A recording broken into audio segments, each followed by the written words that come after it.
Alright, so here we have section 7.1, the basic trigonometric identities. So objectives, identify and use reciprocal, quotient, Pythagorean, symmetry, and opposite angle identities.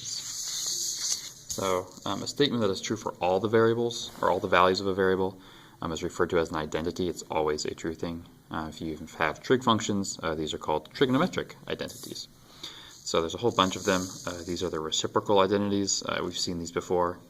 They're the ones when we solved, had to evaluate the 6 trig functions. You could use these to simplify.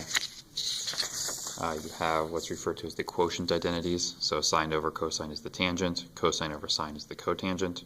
They're reciprocals. And you have the Pythagorean identities. Sine squared plus cosine squared is 1, tangent squared plus 1 is the secant squared, and 1 plus the cotangent squared is the cosecant squared. So they relate to the squares of some trig functions. So just using some of them, so here we have example 1, use the given information to find the trigonometric value. So you're given the secant, asked to find the cosine. So secant and cosine are reciprocals of each other. So if the secant is 3/2, so the cosine is 1 over the secant, so it's a reciprocal. So in this case, it's going to be 2/3. This one, if you're given the cosecant, find tangent. So this one you actually have to draw a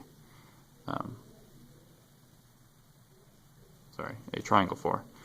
So cosecant is reciprocal with sine.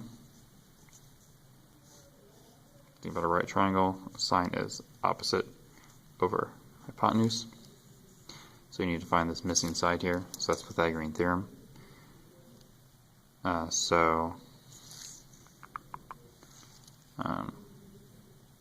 What do we got here? So it's going to be 3 squared plus b squared equals 4 squared. So b squared, that's 9, that's 16 is 5, so b is √5. So tangent is opposite over adjacent, 3 over √5. Simplify 3/5 over 5.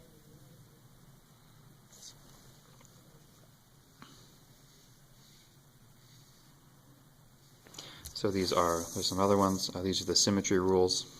Those are the reflection values. You don't really use these very often. And then the last example here, simplify sine x plus sine x cotangent squared x.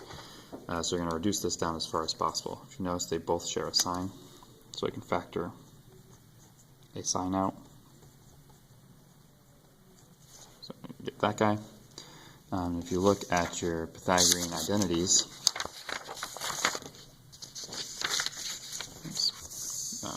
1 plus, where is it? The cotangent squared is the cosecant squared. So this stuff here is the same thing as the cosecant squared. Cosecant is the reciprocal of the sine.